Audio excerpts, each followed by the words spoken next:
Chargesheet सभापति महोदय बड़ी लंबी है। 1960 के दशक में जब मणिपुर में अलगाववादी समूह ने हिंसा की शुरुआत की, जब वो जन्म हुआ तो वो कौन था जो उनके साथ बैठकर चर्चा करने के लिए तैयार था? वो कौन था जिन्होंने उनके साथ बैठकर समझौता किया? और आप भूल गए 1993 में जब 123 दिन मणिपुर जल रहा था, आपकी सरकार यहां भी थी, आपकी सरकार यहां भी थी,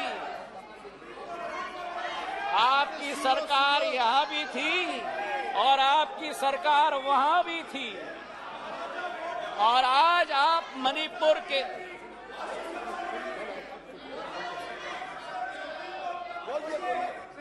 और आज सभापति महोदय अधीर दा उठकर कह रहे थे कि मणिपुर के सांसद क्यों नहीं बोले। उस समय मणिपुर का सांसद इस सदन में रोते रोते हुए उनका वक्तव्य क्या था इस संसद में मैं पूछना चाहता हूं। जब आपकी सरकार यहां भी थी और आपकी सरकार वहां भी थी, मणिपुर के सांसद ने इस संसद में 1993 में वक्तव्य दिया।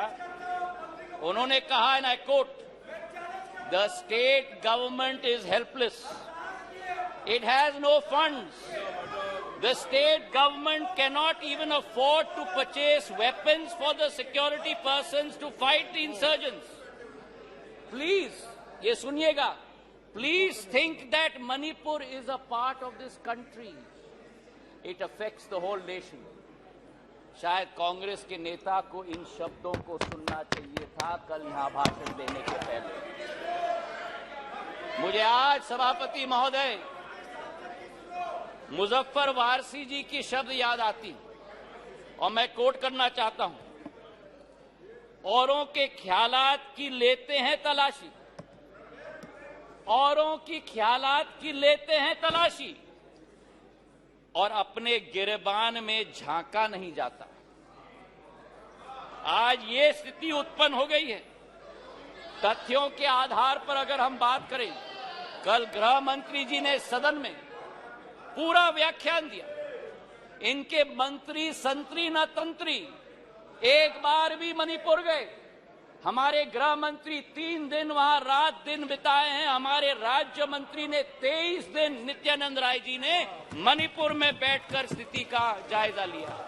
आज राहत राशि वहां पहुंची है, अनाज पहुंचा है, वर्चुअल सिस्टम से स्कूल्स चल रही हैं, आर्मी की फोर्स पहुंची है, इवैक्यूएशन में हम मदद कर रहे हैं। जो भी हम लोग कोशिश कर रहे हैं, और आंकड़े की आप बात करते हो तो आंकड़े की पुष्टि करो।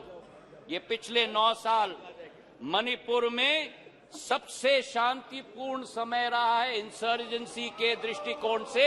आपके 10 साल से 3 गुना कम इंसर्जेंसी हुई है और 6 गुना कम सिविलियन डेथ्स आज मणिपुर में हुआ है। सभापति महोदय, नॉर्थ ईस्ट की जब हम बात करते हैं, नॉर्थ ईस्ट की जब हम बात करते थे 1 दशक पहले, तो चित्र हमारे दिमाग में आता था। हिंसा का चित्र आता था, आतंक का चित्र आता था, अस्थिरता की चित्र आती थी। और उसके पीछे एक कारण है।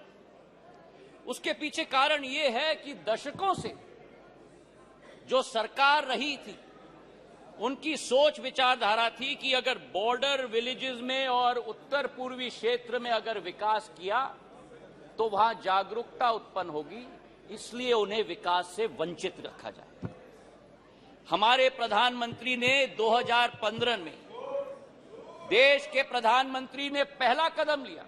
जो भी हिंसक संगठन थे मणिपुर के, उनके विरुद्ध सर्जिकल स्ट्राइक करके म्यांमार तक खदेड़ के भेज दिया था सभापति महोदय।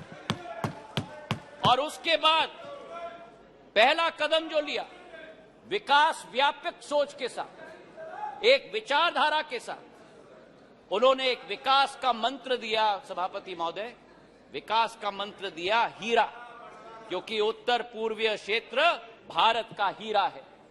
हीरा मतलब हाईवे, हीरा मतलब इंटरनेट, हीरा मतलब रेलवेज, हीरा मतलब एविएशन।